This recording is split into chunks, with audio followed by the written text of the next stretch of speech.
Thank you, Charlene. And like Charlene mentioned, should be recorded to allow us to share it later on our website. Just a few points to note is that the main reference place for this Nutrition Innovation Challenge Fund is the Response Innovation Lab website, where you will be able to get all the details for this call, in case you've not yet got a link to our website. Also, please note that the fees for this session, and they will also be available on our website. And just to also highlight, we started these information sessions yesterday with one session already. So this is the second one. Sorry, Immaculate, And you're breaking off quite a lot. Can you try to find a slightly better connection? Because it's a bit hard right now.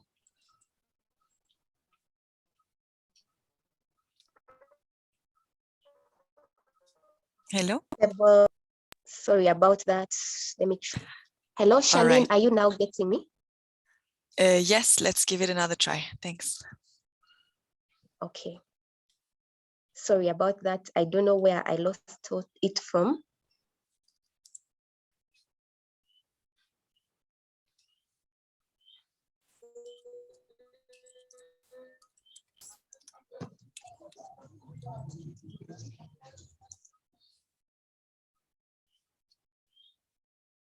Imi, can you still hear us? Okay, I'm gonna get us started while you look for maybe a better connection, Immaculate. Thanks. Okay. So Immaculate was sharing, we're welcoming you to this session on the Nutrition Innovation Challenge Fund. All the resources are on the website. We've just put the link in the chat box. Please refer to it. The recording will be there, and the slides, and the frequently asked question document as well. In case you do not find the answer you're looking for on the website, you can always contact us at responseinnovationlab.com.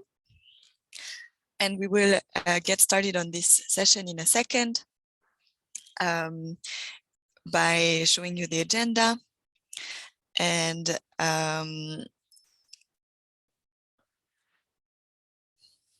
getting into the thick of it. So throughout this session, if you have questions, can you please type them in the chat box so that when we get to the Q&A moment, we can take on your questions. We will not be sending an email with recording and resources to people by email. I see there is a request in the chat box.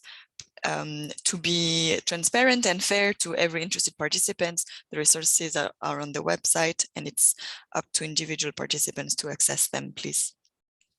So we're going to start with a short overview of the Response Innovation Lab and the LINS project, then go a little bit more into the Nutrition Innovation Challenge Fund, talk about the challenge statements that we're focusing on for this session, tell you about the call timelines, the opportunities to engage, the evaluation and selection criteria, after which we will have some time for Q&A.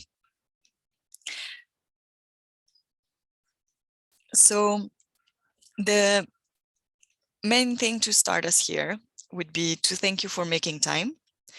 We have been working as a collaborative team on this local innovation for nutrition solutions project in the past few months, and we have had the pleasure to have contributions from many of you to the proceedings and the design of the Nutrition Innovation Challenge Fund.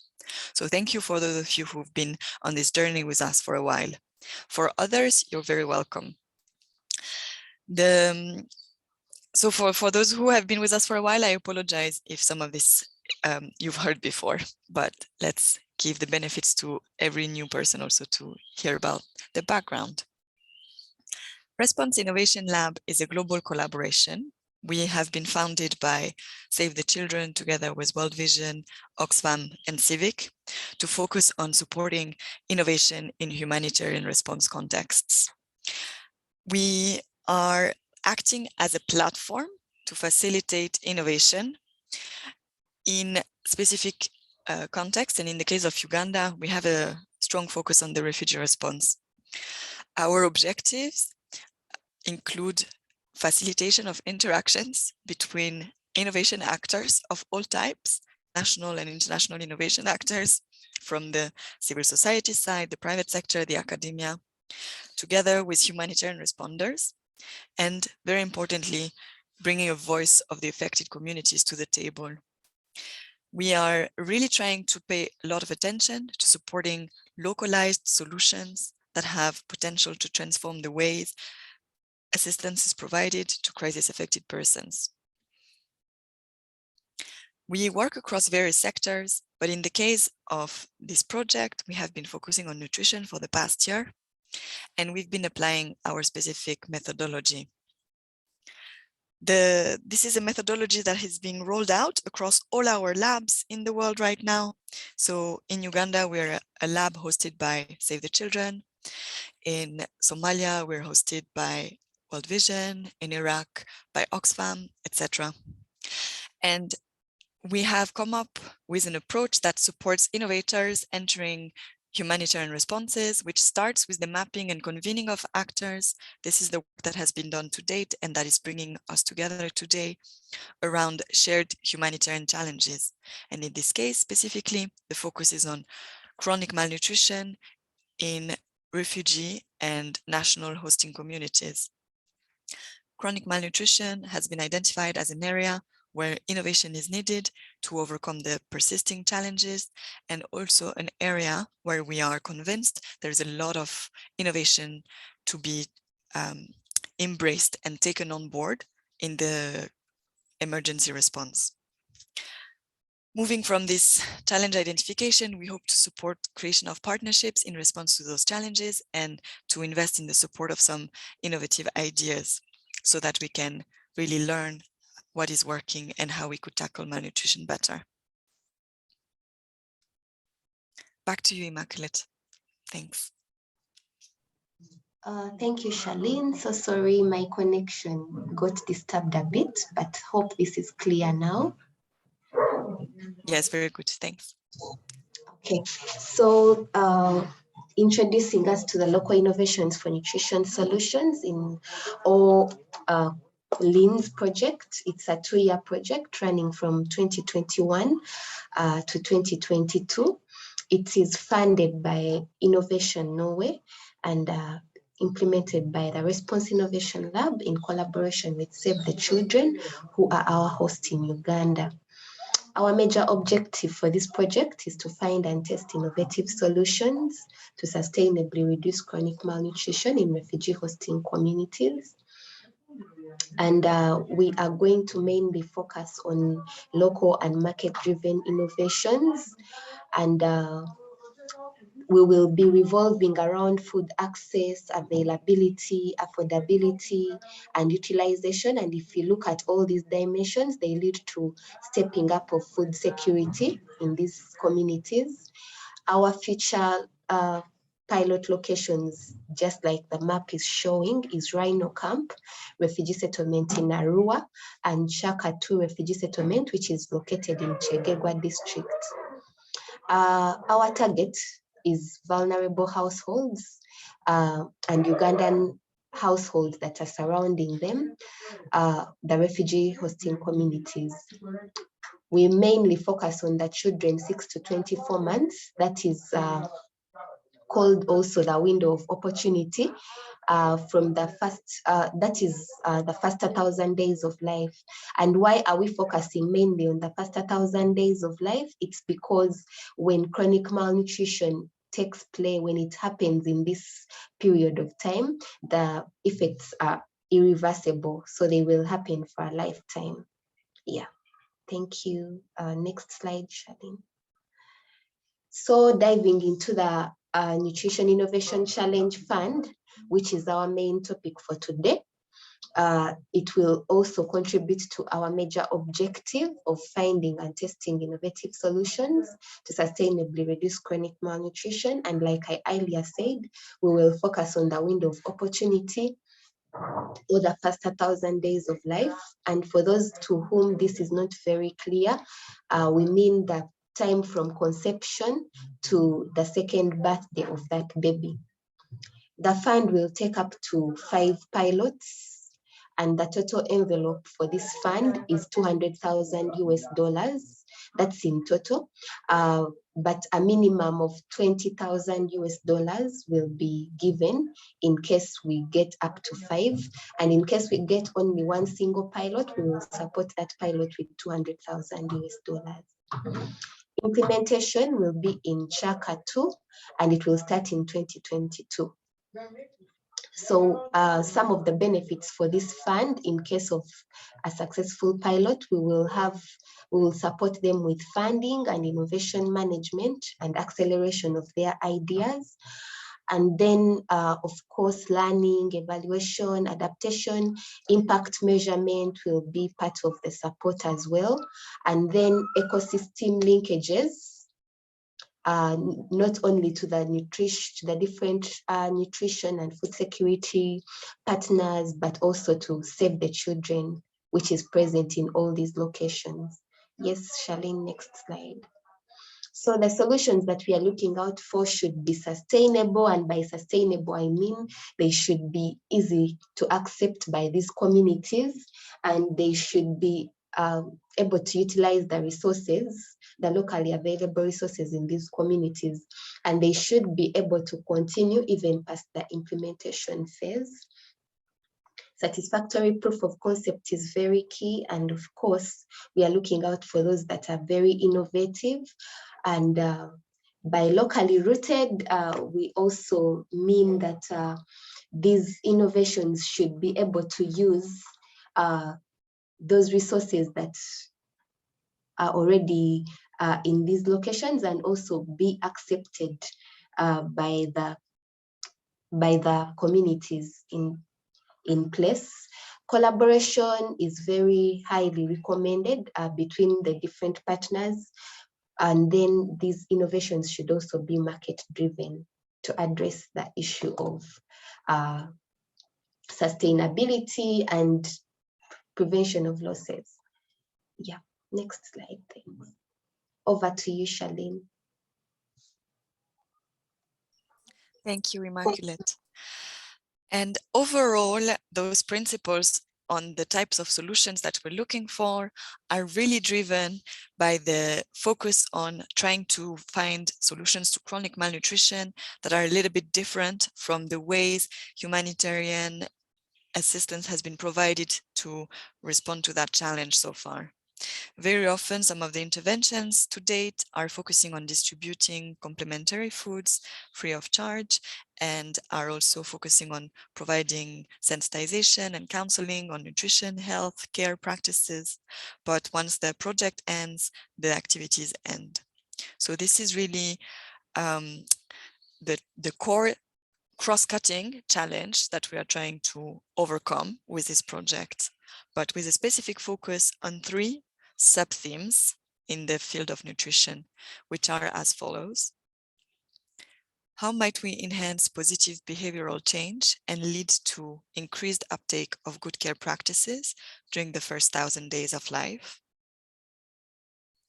How might we make it easier and more affordable for families to increase the frequency, diversity, and nutritional quality of meals for children under 2 years?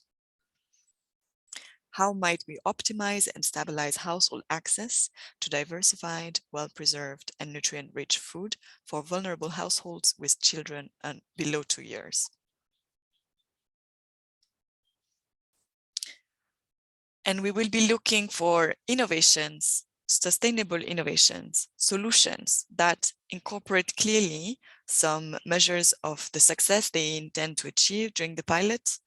We will be looking either for solutions that are focused on one single of the challenge statements you've just seen, or incorporate several of them.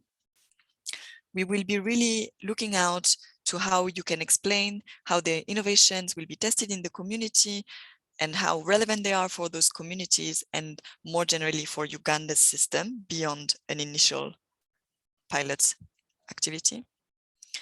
And we really are hoping to see strong use of partnerships, of localization principles, and of market forces that can ensure sustainability of those innovations. Secondly, during our desk review of the activities and opportunities, we have come to the conclusion that some considerations, although really important driving factors, will not be the core focus of the Nutrition Innovation Challenge funds. And those are the following: the question of land access and productivity, and the question of increasing incomes and access to financial services. Definitely, having access to land and having access to productive land is important to improve access to nutritious foods, and having access to a sufficient type of income and to financial services is also important for households to access the right nutrition status. However, the type of innovations we are looking for need to focus on one of the three challenge statements I just shared, not on one of those criteria as the key focus. This means that we consider those considerations being important structural factors, but we do not believe they can be transformed within the focus of this challenge fund. So if by addressing one of the challenge statements, your innovation improves access to land and productivity or creates new incomes for people in the refugee settlements and host communities, this is a welcome secondary objective, but this shouldn't be the core single focus of the innovation.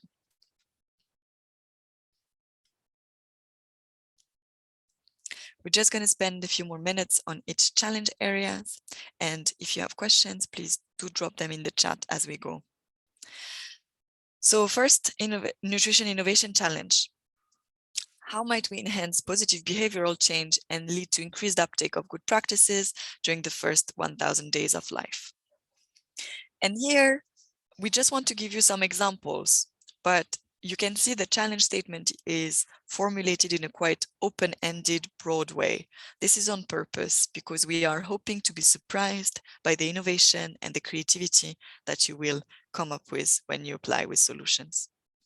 But to give you an idea, some of the expectations we have is to see behavioral change communication that really picks on contextual cues, to see innovations that increase the involvement of men in childcare practices so that the nutrition of the household becomes a shared family focus.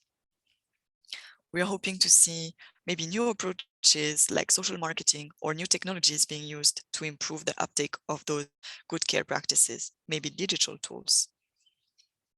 And those are not exhaustive, they are just some pointers, examples. Yeah. Second challenge, how might we make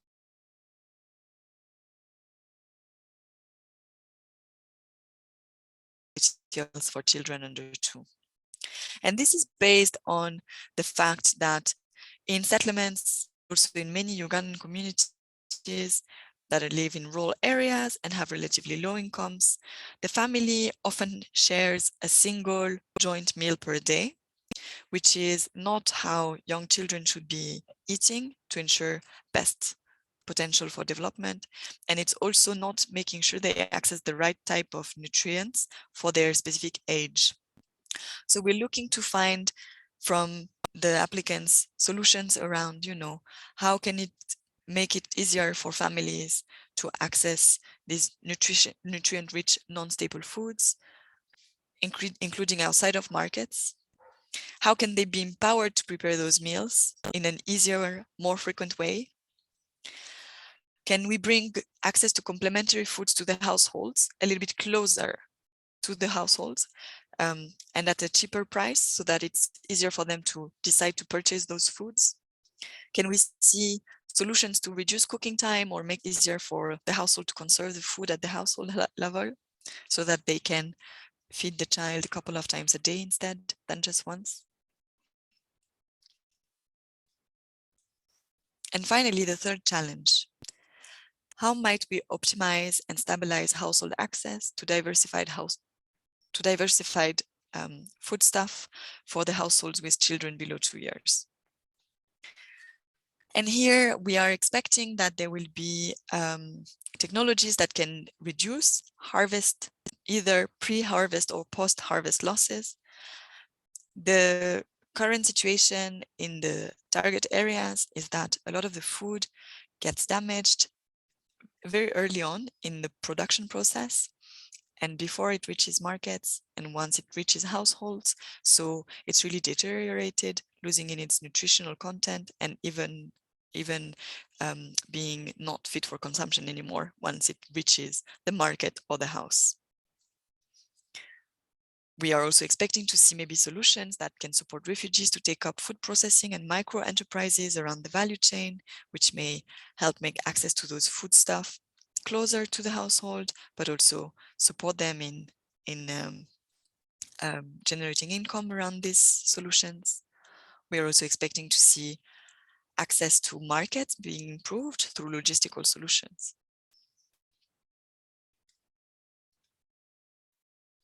Back to you, Immaculate. Thank you very much, Charlene. So the call timelines are indicated, and we have already achieved some of them, just like the first and the second.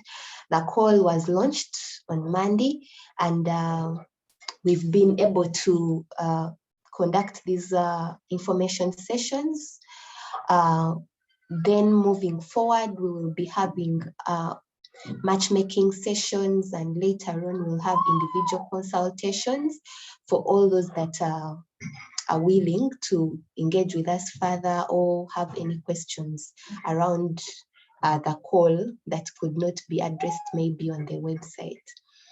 The deadline for receiving expressions of interest or disclosure of intent to apply is 15th December. So from Monday when the call was launched, 29th to 15th December, we will be accepting expressions of interest. Please go to our website to find out how you can maybe apply and send in your expression of interest.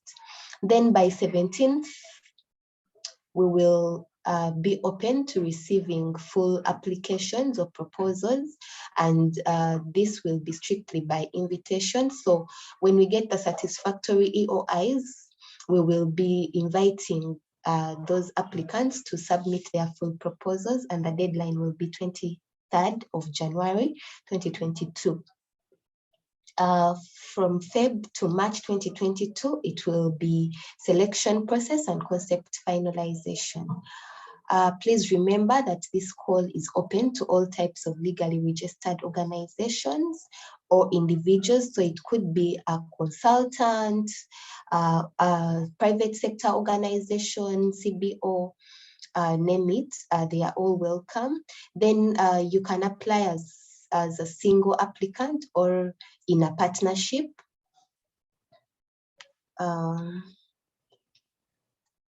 Sorry, that's I'm so sorry. Yeah, my internet dropped. One sec. So, thank you. You can apply as a single applicant or a partnership. And in case of a partnership, at least one of the partners needs to have a strong past track record in Uganda. And like we mentioned earlier on, a private sector partner is highly recommended. Next slide, please. Over to you, Charlene. So we also wanted to point your attention to some of the resources and some of the support we would like to extend to potential applicants as they are thinking about their concepts. First of all, we are very happy you're here to learn about this call.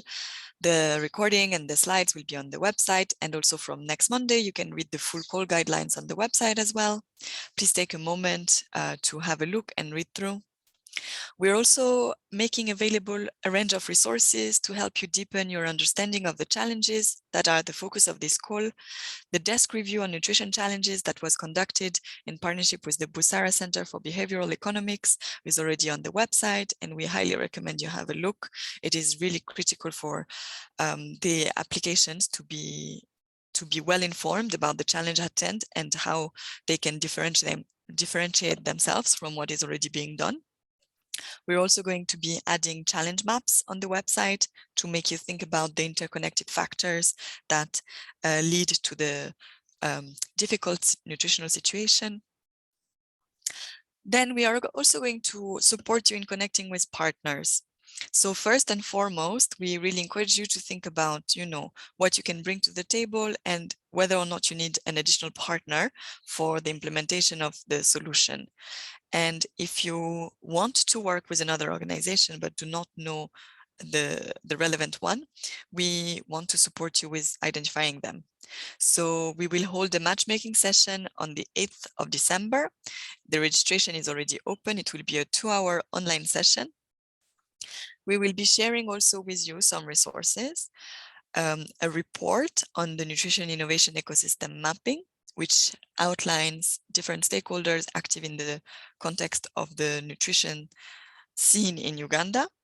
And you can also visit our interactive map with the potential partners appearing them, so that you can also try and source directly a relevant partner that you may want to connect with. After the matchmaking session, we will also publish a list of partners who are interested to submit an expression of interest, so that people can continue connecting with one another. Lastly, we are trying to really make sure your questions are answered throughout this process as you're thinking about your concepts. And this is why we are giving some time for you to have individual connections with us during the 10th or the 13th of December. There will be some possibility to register for an individual meeting with our team. We will also publish a document, a frequently asked question document on the website that will be regularly updated so that you can read who else is asking questions. The idea of the individual consultation is that we understand some of the innovation idea you have may be proprietary, and since this is a competitive process, some of your questions you may not want to ask in a plenary group like this one. So instead, we give you time to have one-on-one sessions with us to make sure we protect your idea. But at the same time, please know questions that are generic and relevant to all actors will be fed back to everyone who wants to read the FAQ document. It will not disclose any proprietary information or hints about the content of your individual innovation, but the general questions will be put back to everyone. So this is just to let you know about the resources a bit more specifically. Make sure you read the desk review report. I cannot emphasize enough how much information is there about the challenges in the refugee settlements. And then those are the challenge maps, which you will also be able to access through our website. On the left-hand side, you can see an overall challenge map that outlines, generally speaking, all the interrelated challenges that lead to poor nutrition status. And then on the right-hand side, you will see there are also some challenge-specific maps that focus on each of the challenge statements so that you can go a little bit deeper into those. This is also on the website, the place where the information on the nutrition ecosystem is available, and we have over 300 actors who are registered in the map. So if you're looking for partners, this is a good place to start as well. Before we proceed, I'm just going to show you the website very quickly so that you can see what we mean. And we're going to just paste again the link in the chat box to make it easier for everyone. So as you can see, the website has, can you still see my screen? No, sorry. Let me shift. Yeah. As you can see, the website has an introduction section, a reminder of the timelines, the description of the 3 challenge areas that we just went through. And as you scroll down, you will be able to also see the resources available for the development of your concepts. So here, make sure you read the desk review. Make sure you come back to check the other resources we're going to post in the next few days. And Also take a look and register for our matchmaking session. Here on the right-hand side, this is already active to register for the next session and to find a slot for the individual consultations. This is a first come, first serve basis, and we might not be able to accommodate all requests, so don't wait too long. As you scroll down, we also describe the process for the submission of the expression of interest. It is a very simple process. You will be asked to send us an email with some basic information. There is a template here, and you will see it extremely short, and it focuses on just your company or individual background and expertise, and then a short description of your intended application. And at the bottom, we're also linking again all of the resources you may need as you're working through the call preparation. So we're going back to the process now for a minute. I'm handing back over to you, Immaculate. Thank you, Charlene. So just to dive more into the next steps are before expression of interest. We've already had the first and second sessions of info sessions about the call, and please do not hesitate to reach out to us in case you need any other information, but we are positive that our website has everything that you will need. But in case you do not get it, reach out to Linz at responseinnovationlab.com and we'll answer you directly. Like earlier said, on 8th December, please join into our matchmaking session where we will link the different partners to various nutrition actors, private sector organizations, and you'll be able to get potential opportunities of collaboration and all that. Then from 10th to 13th December, we will allow partners to request individual consultations, and please book out a session. Like earlier said, the slots are kind of limited, so it's better you book now. How to book? Please reach out to our website and you will see the link for that. Then by 15th December, like I said, we will be closing the expressions of interests applications. Next slide. So evaluation and selection criteria. First of all, for the application, the full proposal application, it will be strictly by invitation, and that will be upon satisfactory expressions of interest. Proposals should be submitted in accordance with the instructions that will be provided still on our website, and the evaluation will be a 3-stage assessment, including an initial eligibility check, external expert review, and final selection by our committee. Then the proposals, we will look out for the following things while reviewing them, and the selection will be very much guided by the following key points. Innovation, we encourage that solutions should be innovative and should be having existing proof of concept. We will not accept any innovation that is just at idea stage and has not been tested earlier. Then we expect to see nutrition technical excellence, this being a nutrition project tackling chronic malnutrition, and it should be in line with our challenge statements that have been introduced earlier. Then we will expect judicious use of project resources. We need to see what you have on table, what will you be contributing to the pilot, in addition to what Response Innovation Lab will be providing. Then, of course, the innovations should have potential for impact and scaling, and most definitely sustainability. Next slide, please. So for this challenge fund call, we are so much promoting collaborations for the different reasons. As stated, if we collaborate or partnerships between different organizations or institutions, including those from the private sector. They promote market-driven approaches, and yes, we encourage them.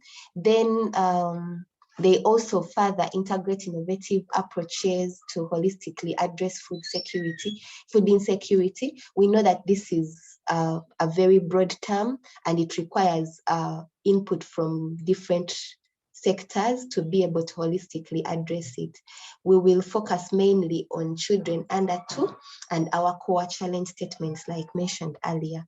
And then through partnerships, we'll be able to share learnings and findings and be able to create greater impact that will be scaled up more. So for those that do not intend to apply but are part of the nutrition and food security sector, we know that we all need each other to be able to tackle malnutrition. So you could explore some of these ways to engage with the LINS project and to also share ideas. So you could join the selection committee we are about to launch and to look out for reviewers, external reviewers. So if in case you're interested, please reach out to us and we'll let you know of the different steps. And then you could also propose technical expertise to the project and guidance. That is very much welcome. And then in case you've not yet done so, you could fill out and share the mapping survey to other actors that could not be in our nutrition ecosystem. Still, the link can be shared or is already on our website, but we can also share it here so that you could be part of our nutrition ecosystem. Please do not hesitate to reach out to us at lins@responseinnovationlab.com or visit our website that is already highlighted on your screens. Thank you for today. That's the end of our session, and we are encouraging questions so that we can address them at this moment. Back to you, Charlene. Great. I think we will start with the question from Alan, who was in the chat. And if you have questions, you can type them or raise your hand. So Alan's question was whether the website has information on understanding the barriers and facilitators working towards healthy eating in this settlement. Yes, please, on this topic specifically, read our desk review, as well as take a look at the challenge maps.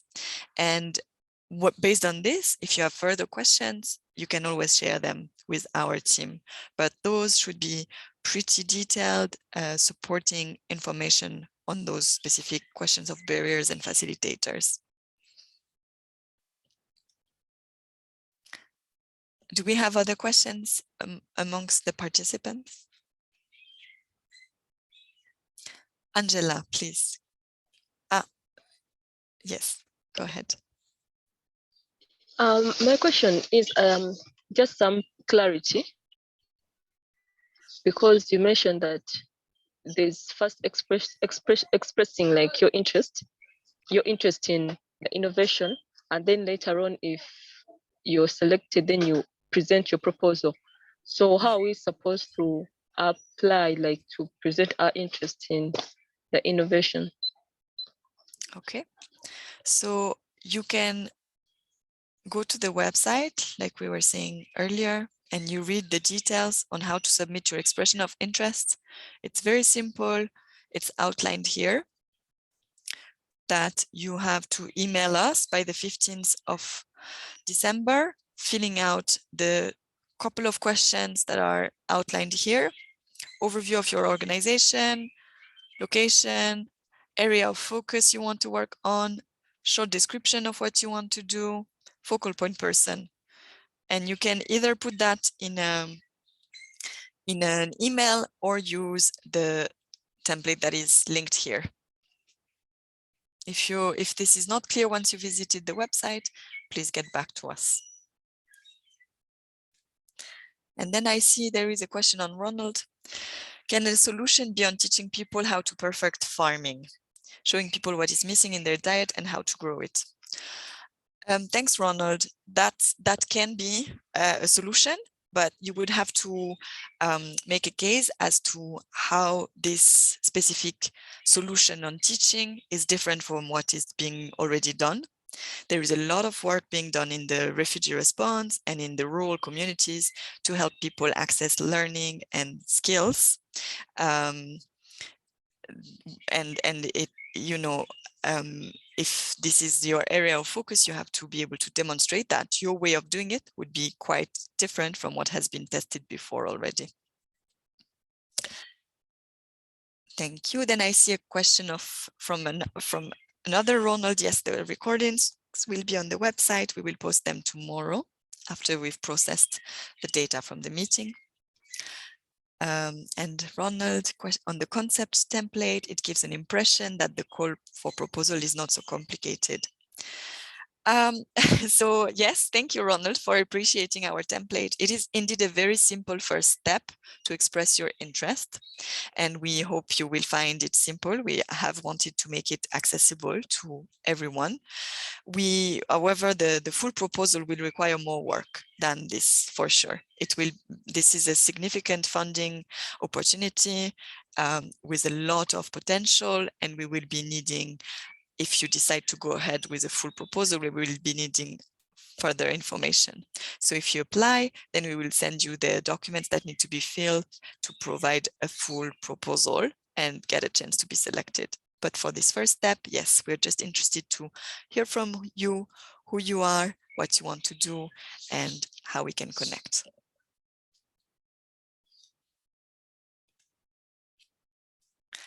Do we have any other questions in the audience?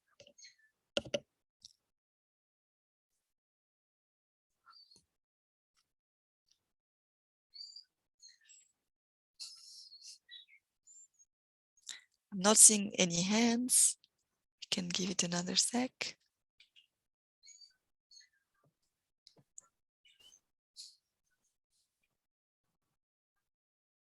Great. If this is everything, please don't hesitate to get back to us and let us know. I see a question, Ronald.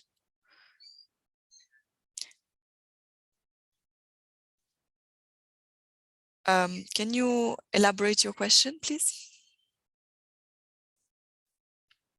Maybe you can speak up with your question. Ronald Denier.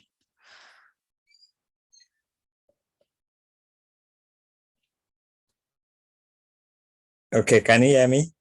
Yes.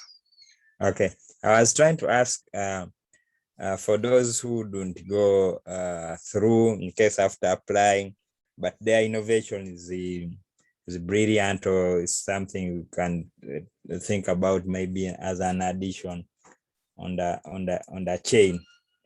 Is there a probability for you to have them on board and see how their idea can be integrated with those who have gone through after applying?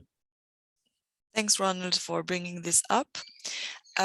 So when we have received expression of interest, we may make recommendations of connections between partners who can decide to apply together.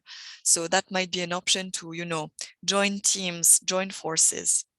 If the innovation is not selected, through the competitive process in the end, it may not mean that it doesn't have value, of course. It's just that the availability of funding is limited, so we cannot support all the great ideas out there.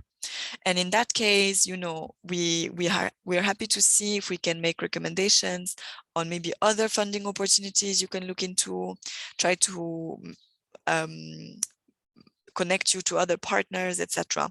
So there is no guarantee if your innovation doesn't go through that it will be supported. But if it's part of the top ones, and the reason it's not funded is just a lack of funding, we're happy to explore.